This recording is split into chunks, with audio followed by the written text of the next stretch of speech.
Kaixo, gaurko bideo honetan Classroomen agertzen zaizkigun lan mota ezberdinak berezituko ditugu. Bertan, 3 lan mota agertuko dira. Batetik lana, bestetik materiala eta azkenik galdera. Lehenengoa esan dugun bezala lana izango da. Bertan, ireki ezkero normalen beti izenburu bat agertuko zaigu, gero irakasleak lana horren inguruan emandako azalpentxo batzuk, eta batzuetan dokumenturen bat atxikituta egon daiteke. Zuek bertan lana idazten joateko eta gero dokumentu hori entregatzeko.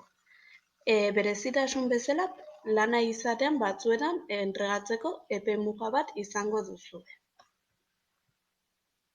Bigarrena, esan dugun bezala, materiala izango da marrazkitxo hau, bai? Bertan irekitzean, bertan esan dugun bezala izenburu bat, eta gero dokumenturen bat egongo da zintzilikatua.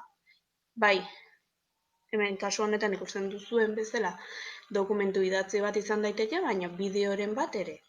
Bertan, aurrekoan ez bezala ez duzue ezer entregatzeko aukerarik izango. Soilik dokumentu hori ikusi, deskargatu edota zuek drivean gordetzeko. Besterik ez.